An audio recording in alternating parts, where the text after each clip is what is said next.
And I don't need to tell you what occurred on January 6th. But we do need to take swift and immediate action, because we will not surrender our nation. We will not surrender democracy. We will not surrender your vote. We will defend it, and we will make sure that we come out of this stronger. So I wanted to convene you here today to tell you that I am unequivocally and strong for the impeachment of Donald Trump. I think it's important that we do that for several reasons. There is no question that he engaged in high crimes and misdemeanors, maybe felonies, that he incited and have been inciting these groups to attack the Capitol and attack democracy. That in fact, he egged them on, and some of his usual suspects also, his son, his daughter, Rudy Giuliani, egged them on to come and assault the Capitol. And in the Capitol, we are used to protests. There are many protests that often draw far many people, more people than that. But we're not accepting violence, vandalism, and an assault against your rights as voters. And so I wanted to report to you that there's really three potential actions. One of them is to invoke the 25th Amendment. But to do that, we have to have his cabinet and the vice president sort of like agree that he's unfit to govern. And so far, we have not heard that from them. There is Section 4 of the 25th Amendment, which could be used where we would create a commission or notables, even some prior former presidents or officials with knowledge of the Constitution. But again, we will have to have the VP, the vice president, be supportive of that action, and we haven't heard from him. And then there is impeachment. And we in the House of Representatives have the right and the tools to begin an impeachment process. And I believe that we should go back to Washington immediately to begin that process. Impeachment will mean that if and when we impeach him, he won't be able to pardon himself. Because if he's impeached before he attempts to pardon himself, he will be open for the prosecution. And I say this because I witnessed what happened. And we must also identify and bring to justice the collaborators that were there. There were collaborators there. The Constitution says when we get sworn in, we take a solemn oath and we say that we will defend and protect the Constitution against all enemies, foreign and domestic. Donald Trump is a domestic enemy. And as a result, we must protect the Constitution in our country against him. So we must go back, and we must go back quickly and swiftly and begin that proceeding. Some folks may say, well, he's only got a few days to go. No, he put us at risk. He traumatized the nation. He led a mob of violent racists to assault democracy and the right of your vote. So I'm here to say that that's how we're going to proceed.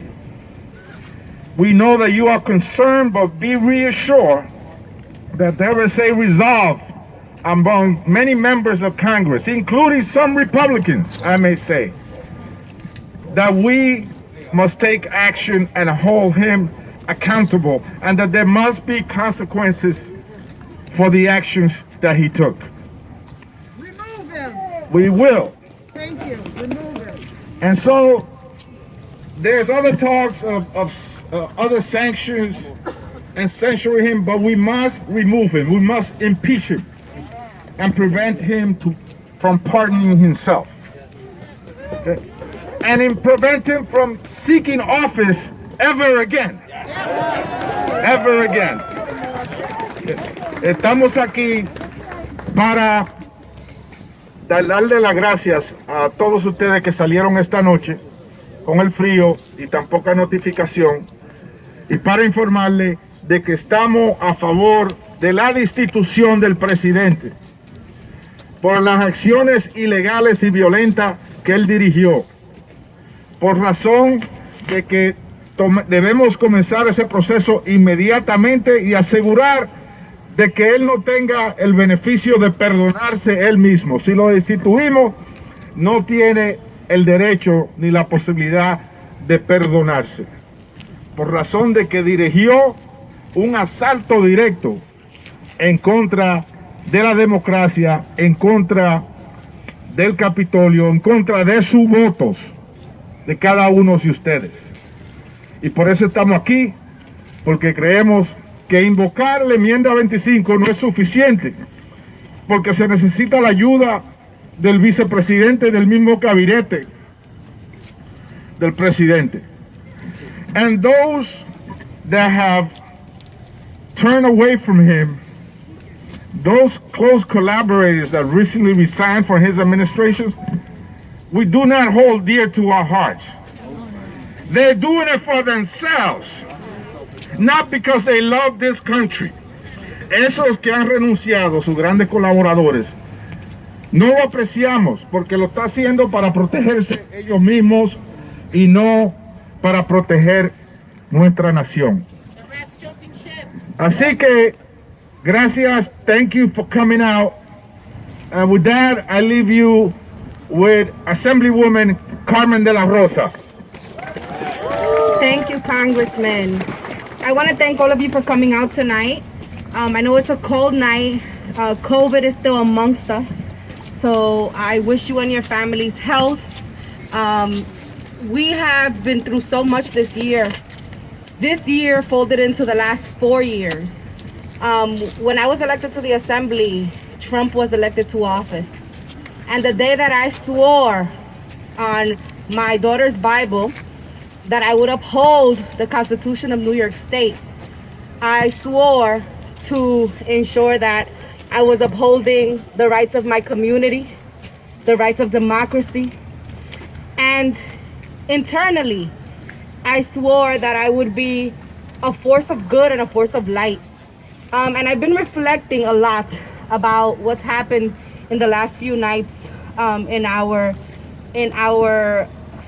nation's capital. I want to thank the congressman. I want to thank Mark, who's here, Mark Levine, our colleagues, but also the community.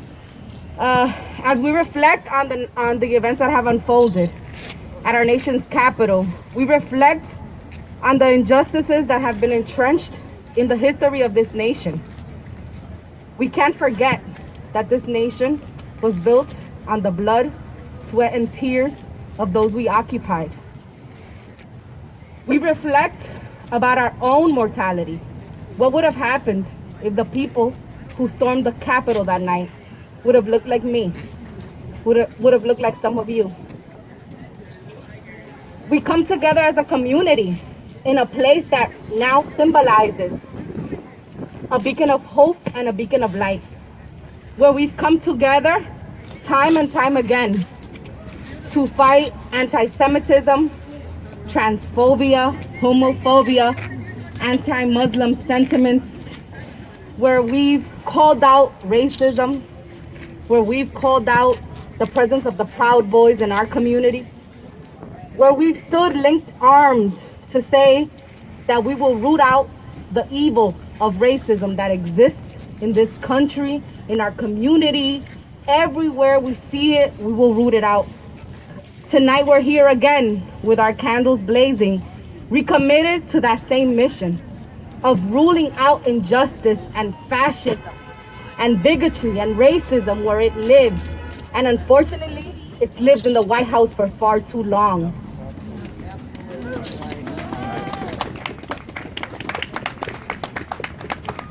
A few nights ago, we saw those evils, that bigotry and that hate, come together to attempt a coup, not only on our government, but on our democracy, on the principles that I, as a U.S.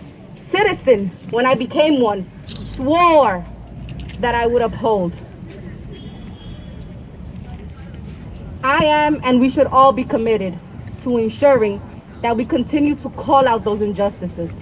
It is not only the injustices that Trump has brought to the forefront, but it's the injustices that continue to exist in our community when COVID-19 continues to kill Black and brown people, poor people, when we see that our community continues to be criminalized, when we see that our community continues to experience unjustified housing conditions, when we see that our children continue to be left behind. Those are injustices too. And tonight, we all must recommit that as we fight for the democracy of this country, we will also continue to link arms in unity as a community. In this time we come together, we pray for the lives that were lost. At the end of the day, a human life is a human life. We pray and we act together with a compromise that we will continue to work to make sure that the last 4 years in which evil has shown its face in our community and in our nation, we will turn back the clock of that injustice. We continue to link arms with you to pray for the healing that our nation deserves, but we also want accountability. I read an article earlier today that talks about, that we are not only facing a crisis of hate and racism, but it's also a moral crisis that is embedded deep in the bones of America. It's time for us to weed it out, to call it out, and to continue to work to ensure that only the people that are willing to uphold the Constitution of this nation are elected at every level of government. I love you all. We thank you for continuing to come together, and we will continue to work to make sure that we continue to root out evil. I just want to say, summarized in Spanish, que le damos las gracias a todos por estar aquí. Hemos estado en este mismo lugar varias veces, diciéndole no al odio, diciéndole no al racismo, diciendo no cuando nuestros hermanos judíos, musulmanes son atacados, cuando la comunidad gay, cuando la comunidad trans es atacada. Hemos estado aquí y vamos a continuar estando aquí, no solamente simbólicamente, pero con un compromiso que la democracia de este país no es un juego, es un juramento que cuando uno es electo, uno jura arriba de la Biblia para decir que uno va a proteger la constitución de este país. Una persona racista, una persona llena de odio, no merece sentarse en la Casa Blanca. Y hoy tenemos el compromiso de nuestro congresista, que esa persona por la cual ha hecho una pesadilla a esta nación, no tendrá en los libros de la historia un buen final y que finalmente vamos a terminar con la pesadilla de Donald Trump. Gracias.